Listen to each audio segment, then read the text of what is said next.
This week on the Derek's Live, we're daring you to just jump. Let's go.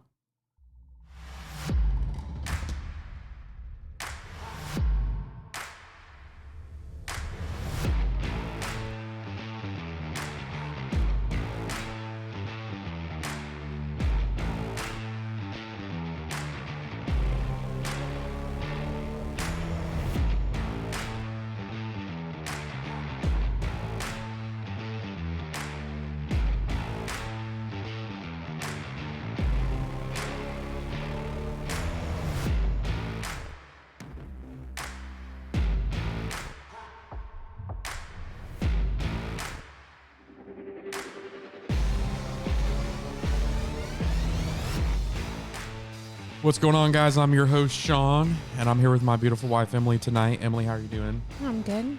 How are you doing? I'm good. Exhausted. It's late. It's late.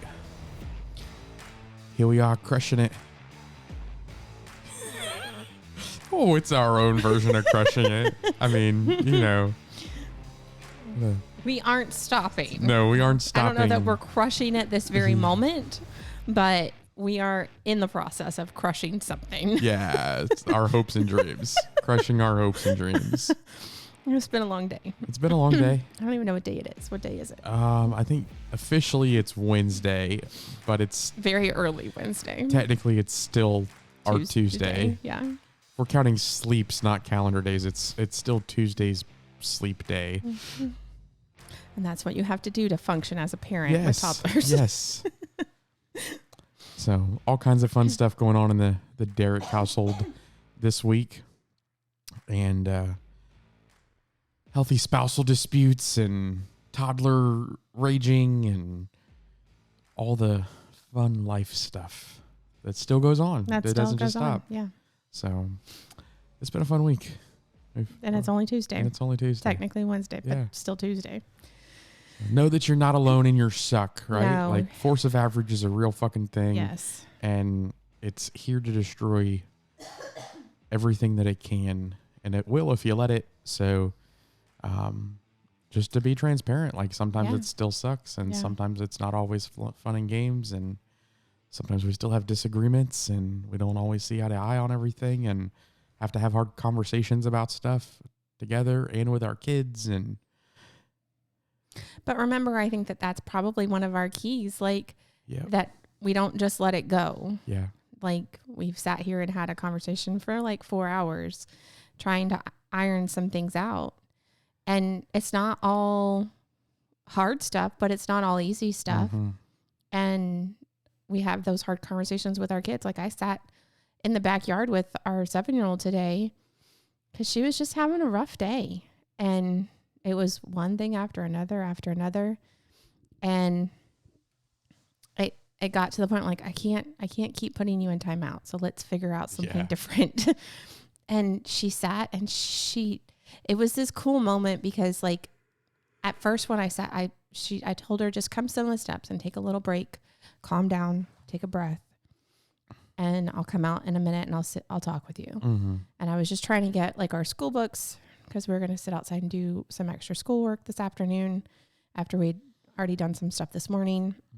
And I went inside and grabbed our bag and my cup of water. And I went out and sat on the back steps and she was sitting there just kind of twiddling her thumbs. And I sat down and I didn't say anything. And she didn't say anything. And I didn't say anything.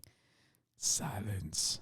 But it was calming. Yeah. It wasn't like disappointment silence because there's a difference. I was just trying to give her like the time to kind of process what she needed. Like sometimes we all need our space, right? Like, and I didn't scoot close to her, but about, 30 seconds to a minute, she just kind of scooched over and scooched over and scooched over until she was like right on my hip. And she leaned in and put her head on my shoulder. She said, I'm just having a hard day. Yeah. I said, I can see that. And like for a 7-year-old, to be able to say that is huge. And to notice it, like that was a big deal. Like she it's really like I'm a grown up, right? Sort of, at least by age. And I don't always recognize that I'm having a bad day. Yeah. Like I just let it spiral. And Sometimes you let the bad day win, right? Yeah. And like she was having a hard day for whatever reason. And it just like, it was just kind of this cool moment. Like I'm going to scoot close when I'm ready. And it, you know, and we talked about having a code word, a secret word, that when we were having a hard time, that either one of us could say our secret word, and it would mean that we would both pause. Yeah. There would be no yelling, and that we would each give each other, we call them super squeeze hugs. And what it is, super squeeze, is a firm hug as long as the other person wants. Yeah. So for like when she asks for a hug, when she asks, and she calls it her super squeeze hug, when she asks for it, I literally like bear hug her until she like pushes me off or asks to let go. And it's if you've ever used a weighted blanket, it's kind of that same concept. Like it's this embrace, full sensory embrace. And for her, when she's starting to get overwhelmed or overstimulated, or she's just having a hard time, more and more and more often the last couple of weeks, she said, Mom, can I just have a hug real quick? Yeah. And like, it's been in the middle of going to the state parks. It's been in the middle of doing homework. It's after she's already gotten in trouble for something and she's walking to her room. Mom, before I go do my timeout, can I have a super squeeze hug? Yeah. And so today we took it a step further and we came up with a code word, and it's our word. I'm not going to tell you what our word is, but it's just for her and I, and either one of us can say it. And it means that we both have to stop whatever we're doing, whether we're in the middle of a fight. I feel like I want in on the code word. Well, I feel you get to have your own code with her. It's mommy has a special word. I need to know about this code word. But it means everything else stops for a second. Yeah. If we're fighting, we stop yelling. If we're cleaning, we stop cleaning. If Mom's doing something, Mom stops. If our 7-year-old is doing something, she stops, and we practiced. Yeah. And it just means everything stops for just a second, and she gets her squeeze hug, and then we finish whatever we need to finish. And it was like, it gave her a reset, and it allowed her to just it gave me a reset, and I needed the reset this day. And hearing her like process through it was really it's really cool to see a kid figure it out. Well, I think like, look, here's the reality that I think like as parents, we've all been in that spot where you're so overwhelmed with whatever's going on and you just need like a moment. Yeah. Right. And we're usually like, we don't always get to give ourselves those moments, but if we can, we usually do, right? Like a lot of parents hide out in the bathroom or do something to kind of withdraw themselves from that situation for a little bit so that they get like that woosah that they need. But I think sometimes we forget that kids need that too, right? Like we were just talking about how extra our 2-year-old is, just to put it politely. One day she's going to listen to this and laugh or hate us for it, I hope. But she's extra is just the best way you can put it. I like to refer to it as feral because it has a lot of the similar characteristics. But like sometimes like your other kids in the home get overwhelmed just as much as you do. Yeah. And you've got to give them permission to like come in and say, hey, like fucking time out, guys. I can't handle this. Yeah. And it's important as parents to recognize that in your kids and understand where they're at. I know, sometimes our kids will like, one of them will come to us and be like, Dad, I need a break. I need alone time. I need alone time, they call it. Please, can I have some alone time, Dad? Like do whatever the fuck you need to do with all these fucking kids, but I need some fucking alone time. One is more guilty of this than the other, yes, but yes. You will know who she is if you know her. So I think just recognizing and being purposeful about giving your kids permission to give themselves the same time that you give yourself is important. Well, and also, and this is hard for me because we talked about love languages last episode or the episode before. My love language is not touch. It's not physical touch at all. But all of my children and my spouse, all of them Daddy likes to touchy. That's and my favorite all of thing. the girls, Yeah. like all of our children, like one of their love languages. All snugglers. Yes. And mommy gets touched out really, really easy. However, because I know that about myself and because I know that about our children, that super squeeze hug sets the limit, right? Like, so you're not sitting on me all day long so that I'm getting overstimulated, but I'm also know that you need your cup filled.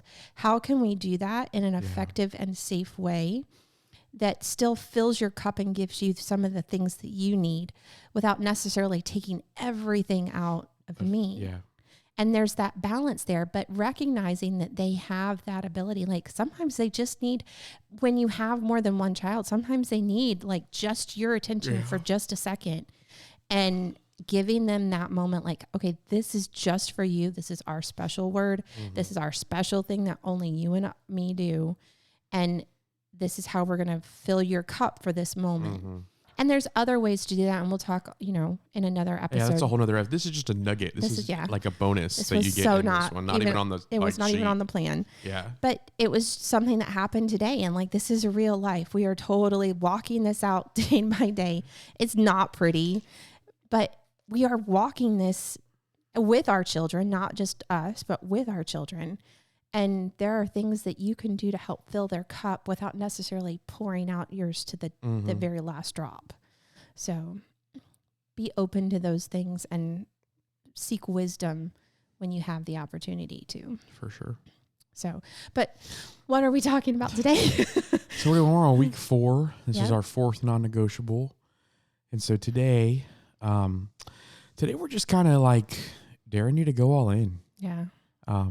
One of our non-negotiables is just jump. And we like to say it a little more colorfully around our house sometimes. But just fucking jump. Just do it. Just go balls deep. All in. Full send. YOLO. Just do it. I mean, it's just all or nothing, right? And so I think that we're trying to instill in our children this piece and this non-negotiable in their life that it's worth the risk. Yeah. Right. And that's what this conveys, is that, hey, whatever it is, if you're passionate about it and it's something that you're just like can't let go, do it. Yeah. And don't wait. Do it now. Do something. Do anything, but go do fucking something, and don't just sit by with this dream on the shelf that has an expiration date. Because I promise you, your dream's got a fucking expiration date. It just does. Like, you're going to get to a point in life that it's too late for you to chase your dream, because responsibility catches up to you, life catches up to you, age catches up to you. Like, eventually, you're going to be sitting in a room somewhere wondering, what the fuck if I had just jumped? I don't want to ever have to do that. Yeah. Like, I don't ever want to have that conversation with myself. That terrifies me, to have that conversation with myself. So, and in saying that, I think that at any stage of life, you can take some type of leap, but the sooner you do it, the more likely your chance of great success. Probability is in your favor when you can jump more than once, right? Yes. Like, if I can jump and fall and fail, learn from that mistake and do that a couple times, eventually I'm going to figure this shit the fuck out. Yep. Right. And so like just doing something, but I think we allow our fear to control our variables and overanalyze all this bullshit that we put in our head. And we stop ourselves from doing that. We make all these fucking excuses not to do it. Yeah. It's not responsible. Oh, don't you love that one? It's just not the responsible thing to do right now. Like, well, when is it going to be the responsible fucking thing to do? Is it ever going to be responsible for you to like start that side hustle you've been dreaming about? Is it ever going to be responsible for you to take some time to go back to school and like rob your family of a couple hours every evening that they're not going to be there? Like, is it ever going to be responsible to quit your fucking job and go full in on that business that you've been dreaming about doing? Ever going to be responsible to take a second mortgage out on your house so you can start that restaurant you've been dreaming about your whole fucking life? No, it's not ever responsible to do that. But what if you don't? Yeah. What if you just sit back and lay up like a bitch and don't ever do anything?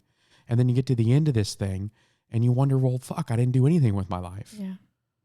And who watched? Yeah. Who watched the whole time? Who got to see that example? On the sidelines and watched everybody else try. And you always took the safe way out because it was responsible. I took the minimum wage hour job because it would guarantee me 40 hours a week. Oh, yeah. You mean I get a guarantee of like $15 a fucking hour for 40 hours? That's the best guarantee that I'm going to give myself. $20 for 40 hours. $70K a year is the best I can do for myself. That's all I deserve. That's all your kids deserve? Fuck you. Yeah. I don't want that. Put a bullet in my head right now if that's my reality. I don't want that. There's so much more. And there's so much more value, not just financial, but value in seeking the risk and taking the risk at the cost of learning, right? And allowing, it's so cool to see our kids take a hold of these things, watching us do it. And like, some of this stuff we're teaching them like very deliberately on purpose, but there's a lot that they're just kind of observing, seeing us do. Yeah. And it's, we're consistent about this. Like there are certain things that we do literally every day that reinforce these behaviors. We talk about our non-negotiables every single day. We have our bedtime routine that talks about our I am statements. Yeah. Sorry, this mic stand's a piece of shit. No, I've spent so much money on these mic stands. I'm so mad. I've got to fight with it every time we do an episode. It's like a limp noodle just falling over on me. Sorry. But seeing our kids like hear them give themselves pep talks. Yes. When they're trying to do something difficult, doing homework. We were sitting outside and we were practicing telling time. And so I have the plastic clocks out and I said, okay. And we're doing time races. And so each of them has a clock and I call out a time and they have to race to put the hands in the right place. And it was this competition and they're cheering for each other while they're simultaneously saying, I can do hard things. I can do hard things. And then when one of them gets it, they cheer for the other. Like, no, you got this. You're doing it. Don't quit. Even if it's hard, keep going. But seeing them like, I can do it, but so can you. I love seeing like the competitive side of it too. Cause sometimes it's like, no, you're a bitch. You can do hard things. Go fucking do hard things. Right. Like they actually put your big girl call each other out on stuff. And I think it was Isabel the other day said to be, hey, I thought you said you could do hard things. Yep. Like, didn't you say you could do that? He was bragging basically, right? Like he was talking all this shit and now you're just going to lay up. Right? They call each other on it. And so it's really cool to see them understand some of this stuff, even when it's like unconscious. Yeah. Like it's not like, and sometimes just seeing you live this out is all they need, right? Like they're watching. Yeah. Like your kid sees you quit. Yeah. They see you lay down and feel sorry for yourself and not do anything when you've had a bad day. Yeah. They watch that. And what you're doing is telling them that that's okay. And that's expected. It's expected. That's what they're going to do. That's normal. So I don't want to be normal. No. I want to be above normal. Yeah. Like, and I want them more so than I want it for me. I want it for them. Yeah. And, and so we're instilling this value of jumping all in for this thing. And so like our 7-year-old, she for years now has said, I'm going to be an artist. And so we have, okay, what do you need to do to be an artist? I need to draw. How often do you need to draw? Every day. And so we, as part of our schoolwork, and then even above and beyond that, she draws every single day. Whether it's digital or on paper or we painting or chalk or we do so some type of medium every single day. So you're pouring all these things into them, and it's not just education as in your conventional sense, guys. I know that you think that like, if you just got to get them through college and teach them good morals. Like, but even then, like we lay up and let the church do that in a lot of our Christian families. And we don't ever take responsibility for that. We expect someone else to almost do it. Right. I know all of our years in children's ministry, you talk to these parents that were like just not doing anything at home with their kids, to build biblical foundation. You just send your kids to fucking Sunday school every day and expect the church to do it for you. And the reality is you're with your kids a lot more. It's your responsibility. It's not the school's responsibility to teach your kids how to be good people. They're not going to do that. Yeah. quite the opposite. All right. I hate to break it to you, but the school system in the United States is indoctrinating your children to become consumers. Yeah. That is the entire goal of education, is to produce consumers. That's how the economy functions. We need consumers. Don't get me wrong, but I pray every night over my girls to be lenders and not borrowers, to be heads and not tails, to be the most influential person in the room that they're in. Yeah. That's my prayer for my kids. I don't want them to be average. I don't want them to be consumers. I want our girls to go out and kick life in the fucking nuts and take everything that they want out of this world and give it back. Yeah. Have the courtesy to bring people with them and build other people up and be the change that this fucking place needs, because it's shit. And until you get off of your fucking ass and start doing the same thing with your family, until you start having some intention in your life where you're going out and you're chasing the things and the dreams that you want for yourself, you're doing the same thing. Yeah. You have got to make a decision that, hey, now or never, right? Mm-hmm. It's not going to happen tomorrow, because you're not going to do it tomorrow. Yeah. If you say tomorrow, stop procrastinating. Go do the fucking thing. And so we've kind of talked about this. Like, what are some of the excuses? Oh, everybody's got excuses. There's so many excuses. There's so many Emily. excuses. And we talked about this responsibility. Like, it's not the responsible thing to use. But can I tell you that one of the ones that absolutely kills me is I am waiting on God. Oh, when Jesus lifts me off this couch, I'm going to go out there and get everything he's got for me. Yeah. No, you're not. God's not waiting on him. Yeah. You're not waiting on God. He's not waiting on himself. He's just not. He's God, waiting on you. Yeah. God is waiting on you to get up and start going. There is zero examples in the Word of God of someone who received something life-changing in their life that did not involve some action on their part. Yeah. I challenge you, hit me up in the DMs, just call me out on social media, do whatever you want. There is nowhere in the Word of God that God created or did a miraculous act without somebody being obedient first and going and doing. And yeah, it was an action. Yeah, having an action tied to it. And and we were talking about like some of the greats, like we were pulling out who are the greats in the Bible. Like if you don't even go to church, who are the couple of people that you would recognize? And so a couple of them, one that we talked about was King David. Yeah. And so most people, even if they didn't know he was King David, they know the story of David and Goliath. And so we have this young man, and he shows up and slays the giant that has been tormenting the Israelites, right? But that's not really where that story started. David was preparing for that action way before he ever showed up before a giant. Way before. There was so many things that he did leading up to that. So, and David was a shepherd, so he was protecting the flock. He was protecting the sheep, right? Somebody that was less vulnerable than him. That was his job. And so in that job, he slayed a lion. He slayed a bear. He was practicing the things that he would need. Yeah. He didn't know exactly where he was going, but he could do something. And the something was prepare himself to use the weapon that God gave him, which in that time was a slingshot. And when God said, all right, now's the time, he was already prepared because he had. And if you think that David went out there and slung that one stone and hit on that first shot and never slung that fucking slingshot before, you're an idiot, right? Like David made the shot because he had been working towards the shot. Yeah. And David Like he had been didn't know, preparing himself. right? David didn't know there was going to be a giant in his future, but he knew that what he needed to do was do something right now. And right now, all I've got is a slingshot and a couple of stones. How can I be the very best with this tool? You best believe that motherfucker had been slinging some rocks already, though. Yeah. Right? And the Bible actually goes through and says he already killed lions and bears. Yeah. He used that slingshot daily in his efforts to protect his sheep. That was his job. Yeah. So he didn't know the path that he was walking down, but he was preparing every step of the way. Every step. My favorite's Noah, because Noah really was about his family, right? That's what the core of that was. Yeah. And so everyone knows Noah and the ark and the great flood.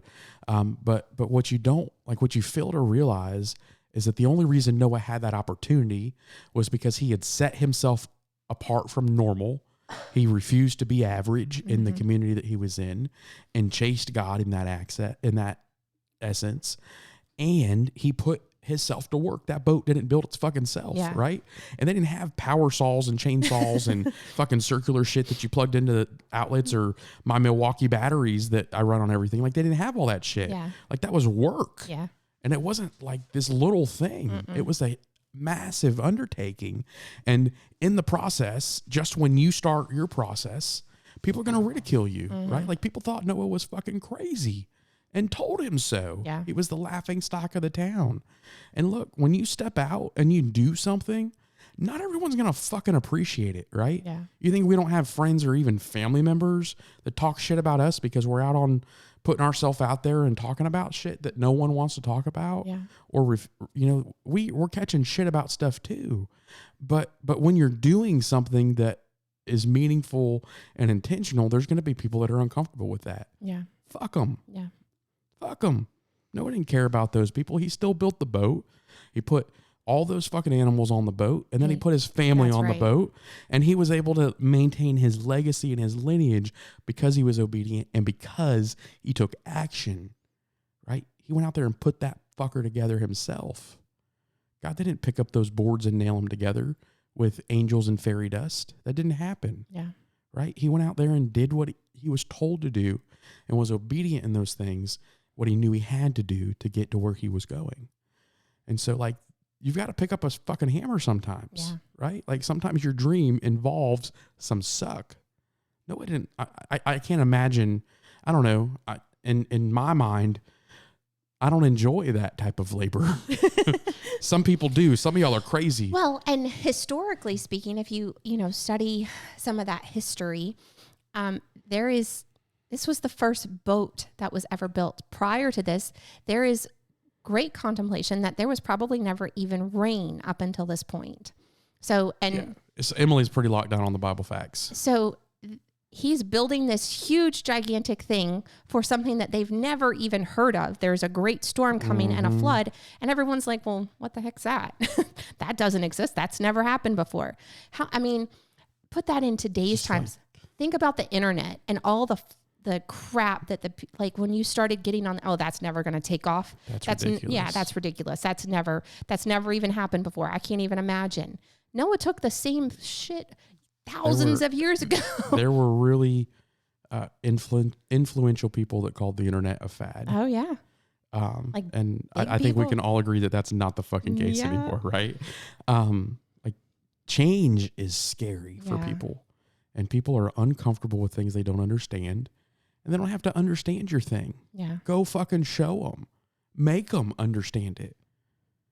When you pour so much into it, and you get it to where you want it to be, whatever it is, it's going to be at that point that you'll be able to look around and be like, yeah, fuck you guys. It didn't matter. Yeah. Like, I'm here.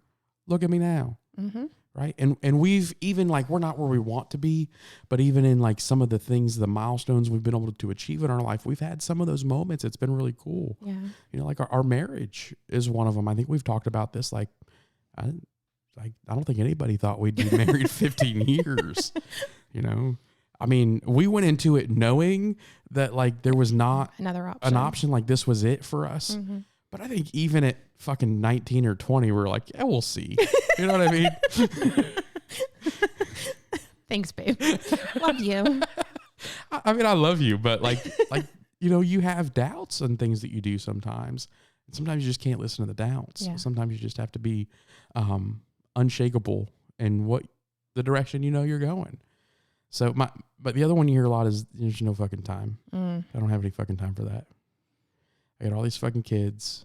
I got this house and this spouse and all these houses that are taking up my time.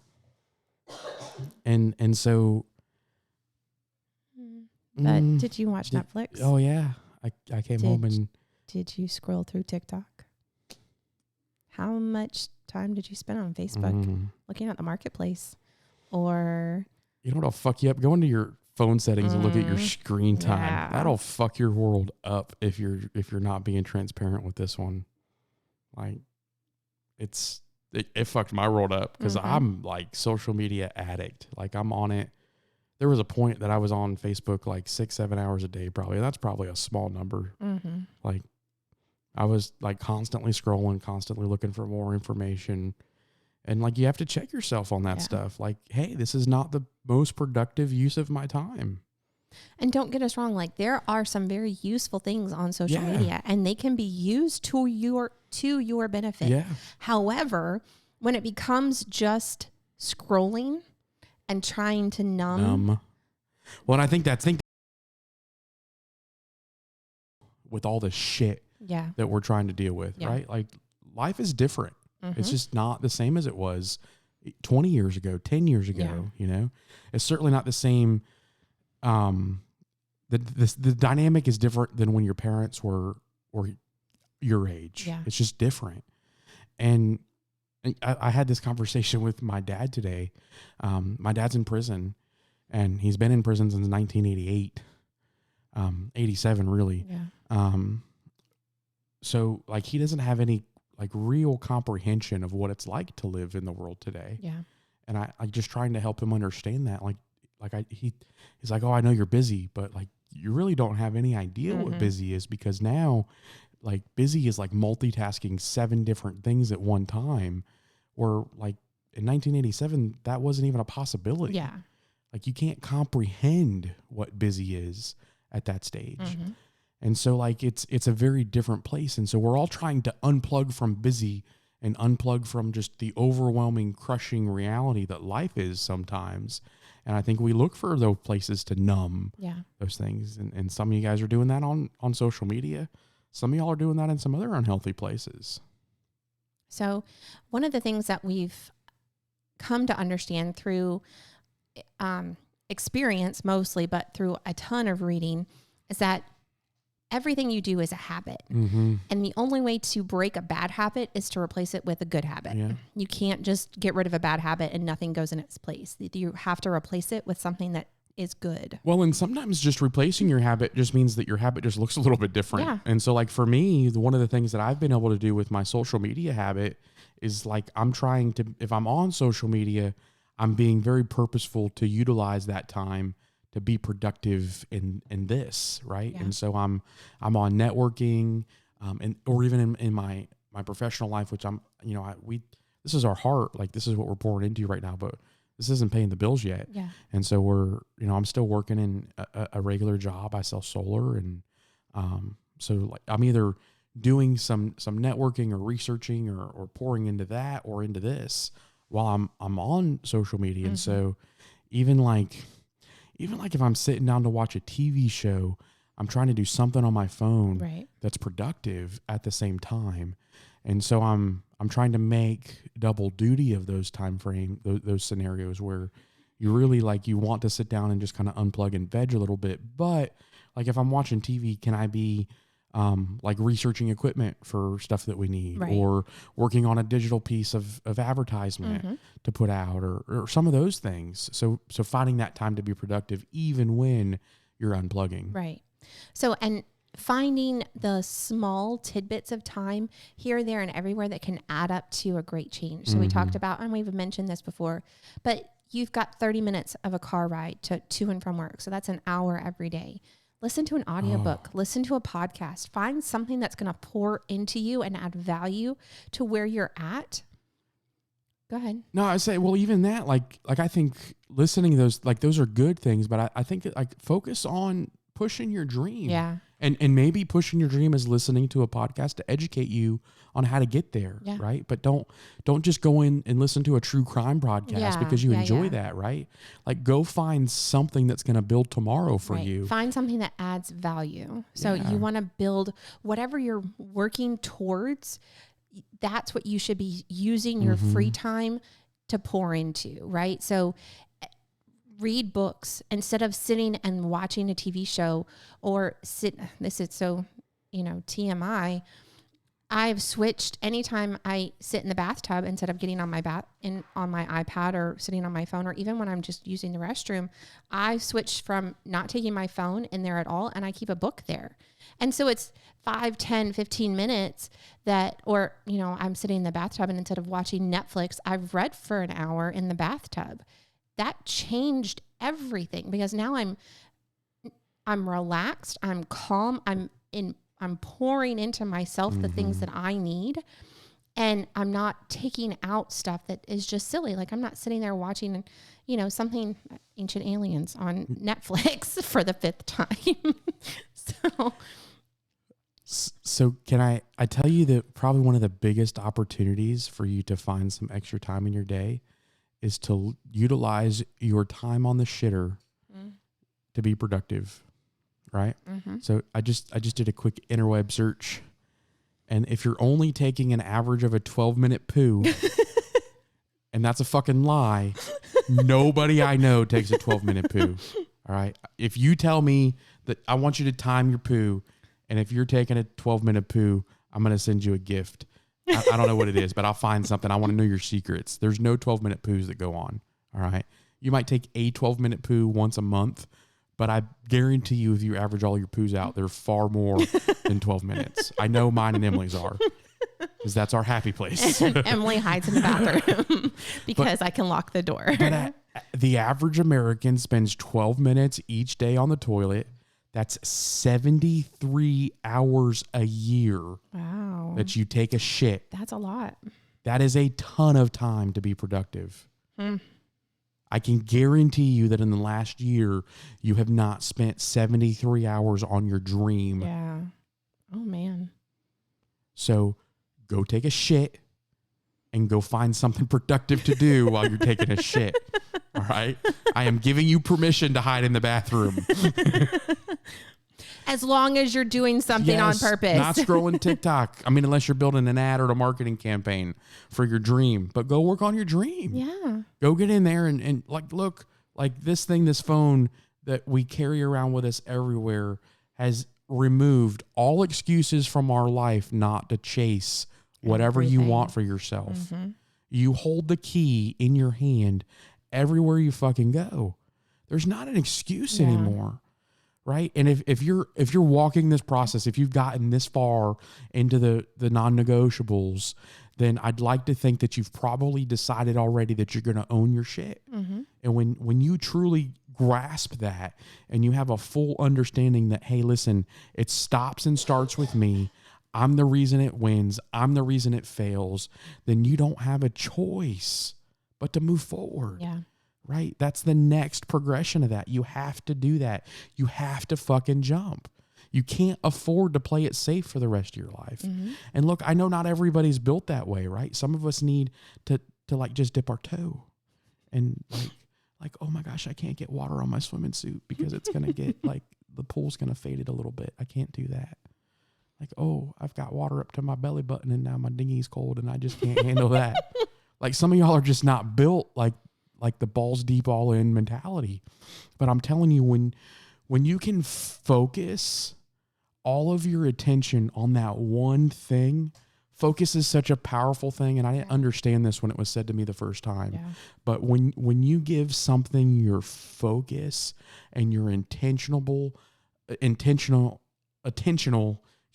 high school education, that's barely that, intentional about that thing, like your ability to move that thing forward is unimaginable, you know?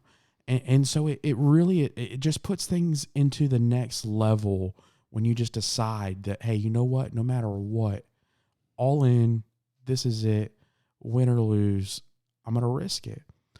And your all in doesn't necessarily have to be balls deep. Like figure out what your all in is. I'm going to encourage you to just go all in, right? But I think there are realities that look different for every person. Like if you're making $150K a year, you can't just quit your job and go, open a bodega on the corner. Like that's probably not a reality for you. Doesn't mean you couldn't start a food truck on the weekends. Yeah. Doesn't mean that you couldn't, go grab a hot dog cart and stand on the corner for markets, a couple times a week or a couple times a month to get started. Yep. Doesn't mean that you can't start writing that book in your evening time or on the shitter. Doesn't mean that, you can't, start a podcast at 2:00 in the morning after your kids go to bed finally. Those are all realities. And it might mean some sacrifice. Like you might have to give up some hours of sleep to do your dream. Yeah. You might have to do that. will it be worth it? I fucking hope so. If it's not, you probably need a bigger fucking dream. So we're here. Like we're doing this. Yeah. Like, and even like sometimes we don't want to. Like there's days that you wake up and you're like, fuck that dream. That was a dumb fucking dream. It's 2:00 in the morning. I'm ready for bed. Fuck that dream. But you got to remind yourself why you had it in the first place and where you're at, and put things back in perspective, and be non-negotiable about it. Let your dream be a non-negotiable for you. Like we had a very real conversation at like 12:30 before we even like started moving into the podcast stuff. Like, hey, maybe we just don't do one this week. And we said, no, fuck that. Like, this isn't like, we're not making the excuse, because if you make the excuse once, you'll make it twice. And then it becomes a habit. And we're not doing that. So stop making fucking excuses. You're leading the example in your household. Don't let your kids see you not even fucking try. Yeah. Like, you're so afraid that they're going to see you fail. But what's even worse is if they don't even see you try. Yeah. Right? Like, the only way that you lose is if you don't try, and if you quit when you fail. Like, you can't do those two things.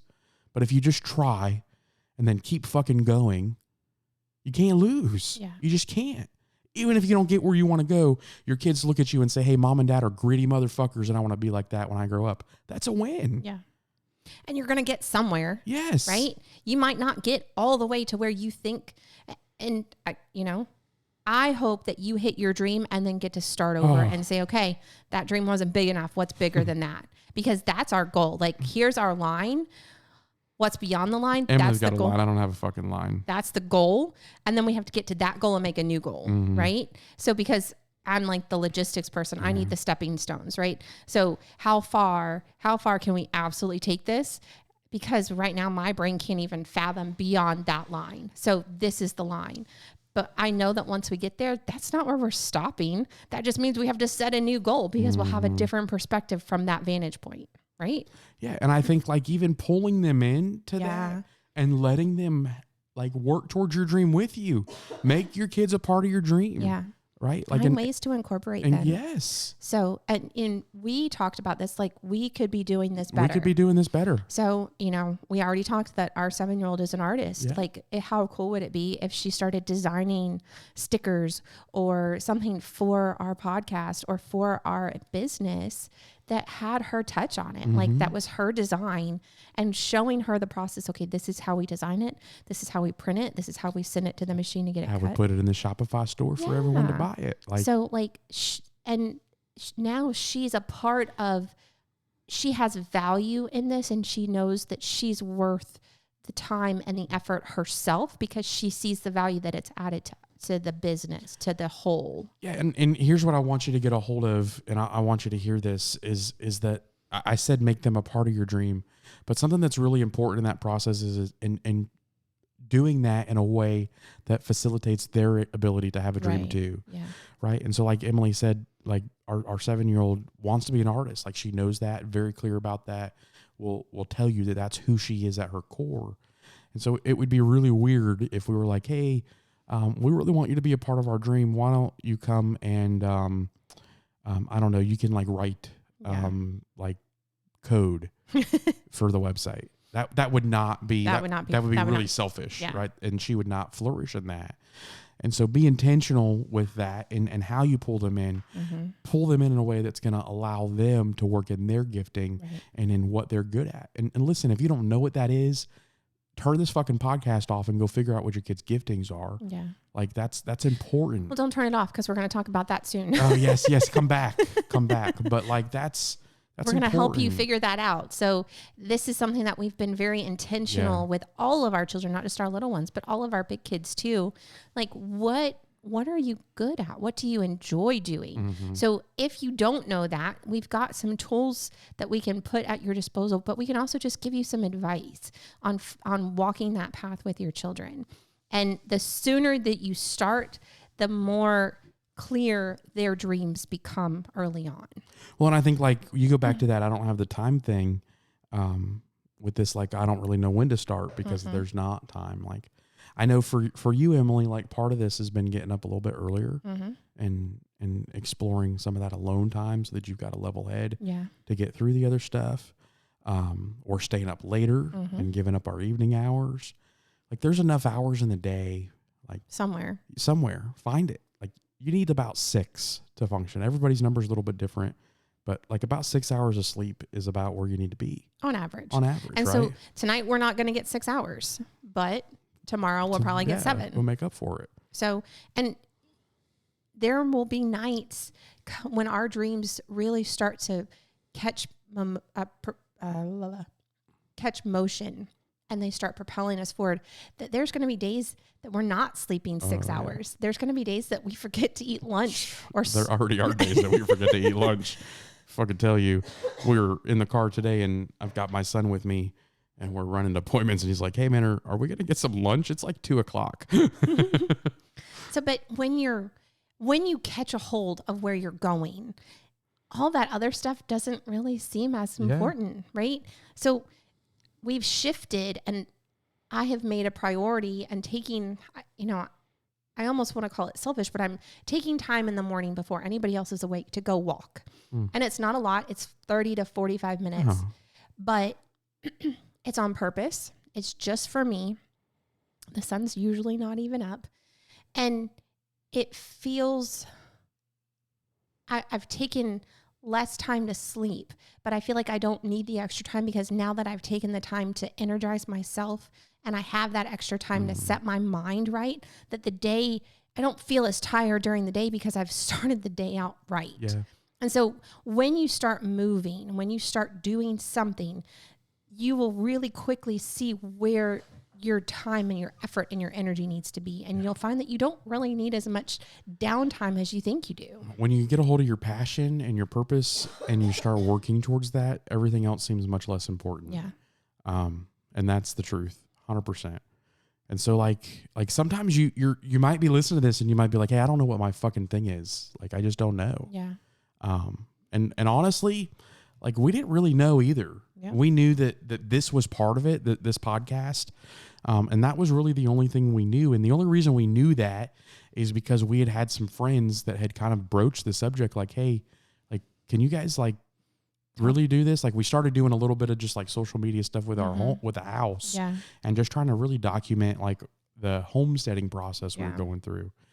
And honestly, that was out of selfish intent. It was really just to have a record. And other people started catching on to that and like, hey, you guys are like, you're pretty decent at this. Can you like make some more content? Yeah.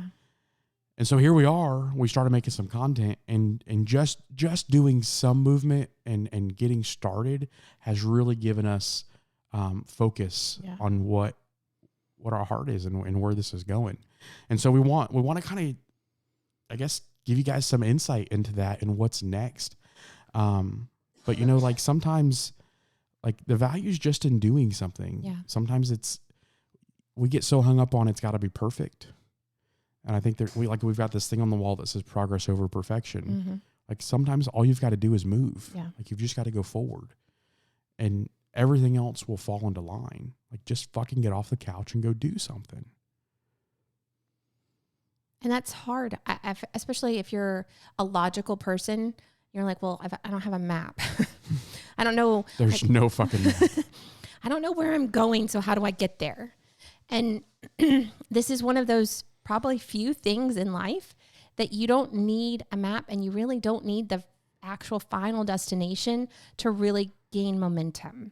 If you make one step today and then make one step tomorrow and then make another step the next day and you do it every single day. Eventually you're going to turn around and be like, hey, well, how the fuck did I get here? And it'll happen way faster than you think.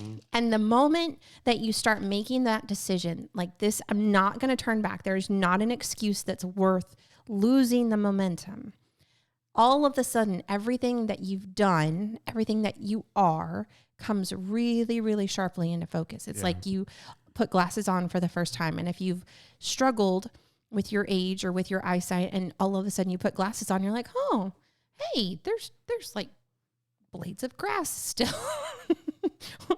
I can like, there's like, you can see that. Like there's actually I don't know that from personal experience or anything. She should, but she doesn't wear her glasses, so she wouldn't know. I don't even think she knows where they're fucking at right now. No. I'm fine. It's fine. I can see the screen. It's fine. No, you can't. Like, no, you can't. Yeah, whatever. Anyways, but it's that kind of focus. Like I can kind of see what's going on, but all of a sudden I put these glasses on and it's like, oh, wow. And everything's comes so sharply into focus. And so we've read about this a couple of other places, and a couple of people have called it this lightning bolt moment, right? Like, so that's so stupid. let me back it up a little bit, right? Because there's probably some of you guys that are pretty clear on what your purpose is. Yes. And you don't understand this conversation. Yeah. Like, what do you mean you don't know what the fuck you're supposed to do, right? Like, you just know what you're going to do already. Let me just tell you that that's not the normal thing. Mm-hmm. Like that's a gift. Like cherish it, because a lot of people don't have that much clarity in their life to say, hey, this is what I'm moving towards. Yeah. And you might have some clarity, but maybe you don't really have any action to that clarity yet. Now's the time for action. Mm-hmm. But some people, their action is finding clarity, right? Sometimes that's the thing that you need to do to jump off the cliff and go figure out what the fuck's next. Is just doing something to find clarity. Yeah. So if you know what that is already, awesome for you. Go fucking crush it, right? Like if you've been saying to yourself like, hey, I want to own a gourmet peanut butter and jelly stand since you were 12, like go fucking open a gourmet peanut butter and jelly stand. Go do it. Yeah. Stop talking about it. Go fucking do it. If you need some help, let us know. We'll figure out a way to help you. Yes. But for those of you that are kind of in this space that we were, know that you're not alone, right? We knew that we wanted to be able to add value to people and to move the needle for people and for our family. And this was the easiest way that we knew how to do that. And I think like one of the things when we started this, like we really didn't have a lot of topical focus, right? Like, like you can see that just by listening to the first couple episodes, we were kind of all over the place. Our episode 2 was like real churchy, and that was never the goal of this thing, but we didn't know what we were doing. And we had some things like we felt like we needed to just get off our chest. And so like when I'm telling people about the podcast now, I just tell people, hey, just start on episode 3.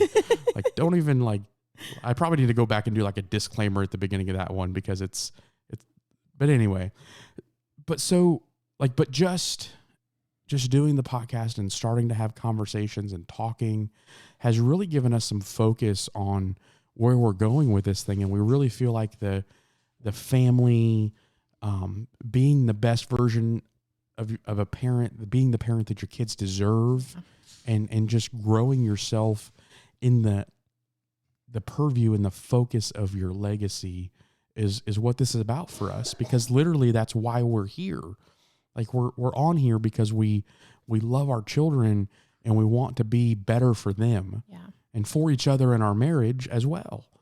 And so we have got like some really exciting things that we're working on right now that we do have some of that focus.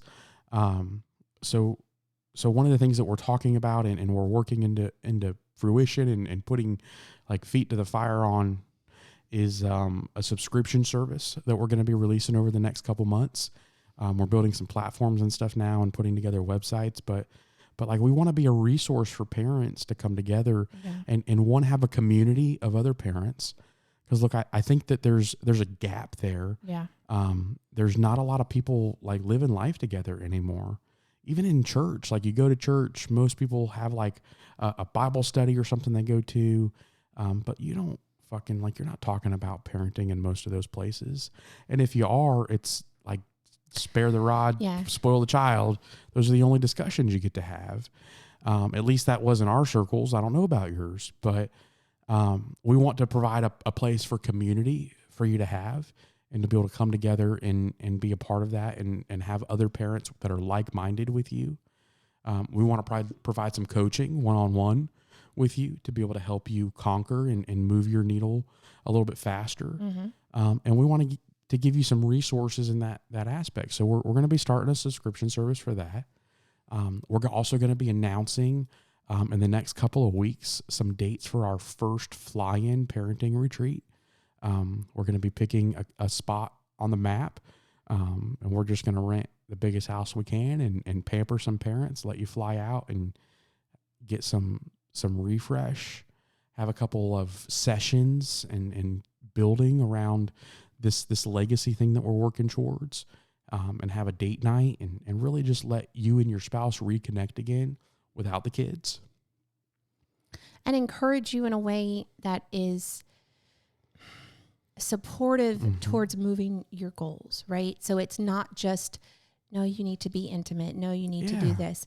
It's here's how to do that with everything else going on. It's practical as much as it is intimate. And that's the aspect that we're approaching this from, that we want to add value, not just to your needle, but to your whole family. And so we know that starts at the top, right? The relationship needs to be healthy for everything else to work. If the relationship's not healthy, everything else starts to crumble really, really quick. And so, that was one of the things that we've noticed is, especially through COVID, it seems like we've kind of just watched so many relationships kind of just struggle, and it's heartbreaking. But we also see it from this vantage point of like, okay, where was the disconnect? Can we change the disconnect? Can we address it sooner? Is there something that we can help you notice? Is there a way we can help you communicate better? And so from that vantage point of, now we're going to give you a community of people that are moving their needle too. They're not stagnant. They want to move forward. They want their family to move forward. And now we're doing all of this together. Well, and I think when you can link up with people that are going the same direction as you, you get there a lot faster. Yeah. You just reality of physics, right? Yeah. An object in motion moves faster when it's heavier. Yeah. And if you can link up with some other people, we're plenty fucking heavy enough, we can roll down the hill a lot faster together. All right. Physics. So I want you to see that, like, this is it for us. Like, we're going all in on this thing. Yeah. We're walking this out right now in our own life. And so, like, there has been some sacrifice in this, if nothing like else, like in your demeanor when you get up after being awake at 3:00 in the morning, recording an episode. Like, our kids are tomorrow's gonna be a little bit different. It just is. Like, you're not the same person on 4 hours of sleep that you are on 7 hours of sleep. You're just not. So I'm not. I mean, nobody is. I'm not talking about, like, I'm looking at my wife across the table. She's like, fuck you. I'm the same person. I can see the look on her face. Practically perfect in every way. So just know that, like, there's other people in the same spot that you are. Yeah. There's other people that have come before you, and I hope that there's some other people that you're going to bring with you. Yes. Because the gift here is helping other people change their life. Like, look, my heart, and I've always been really clear with Emily, like, my family name is important to me, and it doesn't have a lot of value right now. And my why is adding value to that, so that my girls, that my kids, my boys and my girls can be proud of who they are, and that their kids can be proud of who they are, and change my legacy. But what I've come to realize is like that's awesome for my legacy, but you don't change the world unless you tell some other people about what you got. Yeah. Right? Like, in order, if I can change your family's legacy, if we can pour into you and change your family's legacy, and then you can change some other family's legacy, well, now our impact's a lot fucking bigger. Yeah. Right? And so don't be selfish with the knowledge that you get. I think it's our responsibility as humans, and not just ours, but yours too, to share information and have discussions, have hard discussions, and move other people's needle. Like, it's like, push other people down the fucking road with you. Don't leave them in the ditch. So just know that we want to see you win. And so we've got some really exciting stuff. There's a couple other components of that we're not going to drop yet. We're just not ready to do that yet. There's a lot going on in our camp. And so come along for the fucking ride. Take the dive, man. Like, what are you waiting for? You got a dream. You've been talking about a dream your whole fucking life. You have. Like, I was thinking about this the other day. Like, I don't know at what point that I said, like, hey, I want to be a father. But I remember being, like, in middle school. Yeah. And you know what it was for me? Like, I remember being in middle school, and I remember getting out of church and my pastor being like, oh, the world's going to end. And I remember being so sad that I wasn't going to get to have a family at like 13 or 14. I remember like just beating myself up. Like I couldn't imagine that like God was going to rob me of this opportunity to be a dad. Because at that point I had never had a father, and I wanted to be a father. And so like looking back, like I remember that conversation with myself. And I think that resonated with me through like middle school and a little bit of high school.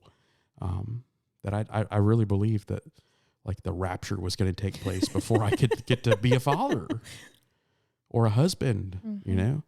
And so like, here we are, like, fuck them. Not you, Lord, that guy. But so it's just this thing that like you have had this thing on your mind since you were a kid, probably. Yeah. Right? Like, you know what it is. Go crush it. Go chase it. Don't listen to what everybody else thinks. And that's actually what we're talking about next week. Episode, what's it going to be? 9, 8, 7? 8. It's a non-negotiable number 5. Yeah. Is fuck them. Live unapologetically. That's number 5 for us. Fuck them. Actually, I carry a money clip. I don't wear a wallet anymore. I've got a money clip that goes in my pocket, and I had it custom engraved. It says "fuck them" on the money clip. This is my favorite one, and this is hard for it's hard for me. I can't wait to do this one next week. I'm gonna get ahead of myself, but I need to stop. But like you can't live your life through the purview of what other people think. You got to stop doing it. It's an excuse. It really is. And the people pleaser in you is going to struggle. But there is so much freedom. And again, there's so much focus when you don't have to worry about what everybody else thinks about what you're doing. The only person that you have to look in the mirror is you. Yeah. You are responsible. And this is going to be hard for people in your life. Yeah. It really is. When you step out and you do something that's out of your character, because it might be out of your fucking character. You might be like, fuck you, I'm not going out and starting a podcast and people are going to know what I really think about this. Like, you might be that shy person. Do it. Yep. Let them find out on their own. I think a lot of our family found out like after we posted the first episode. Fucking ask anybody's Facebook. permission No. to do this. On purpose. Like, it doesn't matter what you think, and we hope you come along for the ride, but that's not going to change why we do this. And it's not going to change how we do it. So, and it doesn't change that we love the people in our life, but it's not affecting how we move forward. No. But here's the reality, like going back to owning it. Like, if you're really going to own it, and you're really going to fucking say like, hey, it's mine. It's my responsibility. I'm where I'm at because of me. I'm where I'm going because of me. Everything I have or don't have is because of me. Like, when you really get a hold of that, you don't have a fucking choice. Because at the end of the day, if you fucking fail, it's your fault. Yep. If you get to the finish line and you don't have anything to fucking show for it, it's your fault. And I want to have some fucking medals at the finish line. Yeah. And do you know what my medal is? My medal is when I'm on my fucking deathbed and I get to sit in a hospital room full of the people whose lives I've impacted. That's my medal. Like, your medal's something different. It doesn't have to be that. Yeah. Right? But figure out what that is. Write your fucking obituary. What is the world going to say about you when you're gone? And let that sink in. Write what it would be now and write what you want it to be, and then figure out how to fill that fucking gap. Yeah. That's really good. Because I'm at the end of the day, you're gonna die. I want the world to know I'm gone. Yeah. I don't want to be one of these people that just disappears and nobody fucking misses him. I want the world to know that Sean Derrick was here and he's going to be missed because he had an impact. So, like, and that sounds selfish when you say it out loud, kind of. Like, that's like kind of narcissistic. But fuck you. That's what I want. I don't want to just be average. I don't want to just be a dash. Preachers talk about people's dash. I don't want to be a dash. Well, and I want our legacy to outlive us. Yes. I don't want to be, my legacy doesn't need to be something that's written on a headstone. Yeah. That's not what I want.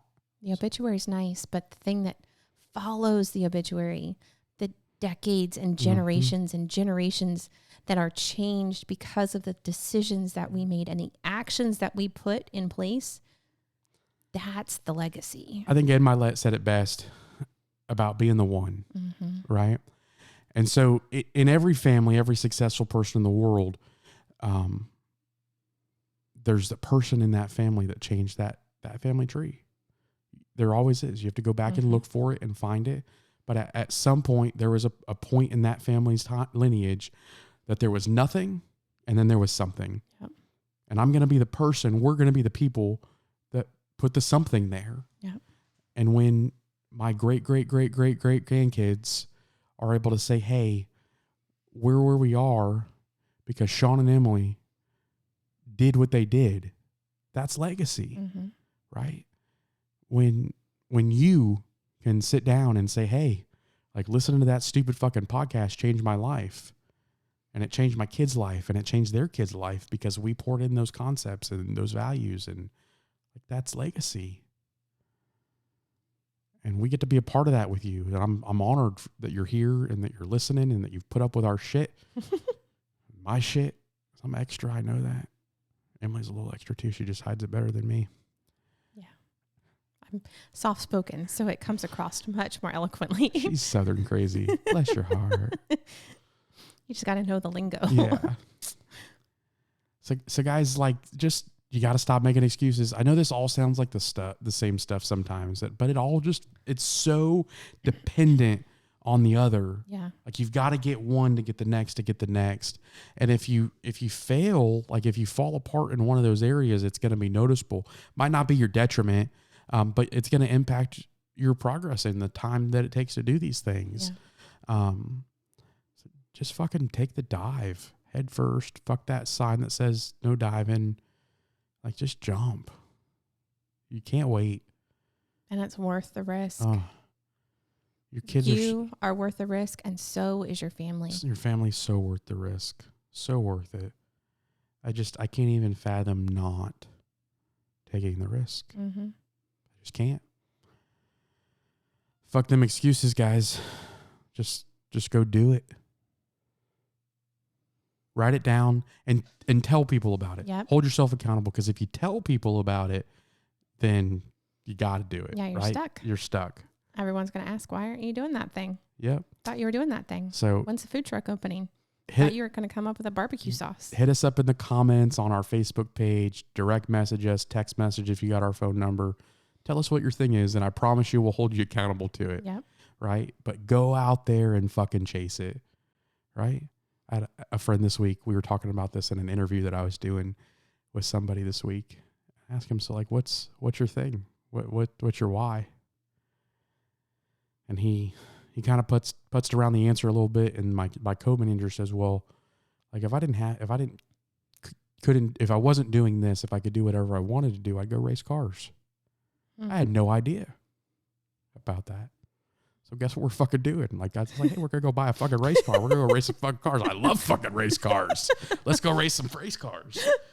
But hold your friends accountable. Ask them, hey man, what if money wasn't an object, if you could hook an ATM to your bank account and just drop $100, $200, $300 an hour in there for the rest of your life with no expectations on you, what would you go do to fill yourself? Yeah. That's your why. Go find a way to make money doing that shit, because you can. Dude, there's girls selling pictures of their buttholes on OnlyFans. You can go figure it out. Okay? I promise you can. So stop making fucking excuses. Just jump. Just jump. That's all you got to do. You guys have a great night. We'll see you next week. Jesus fucking loves you.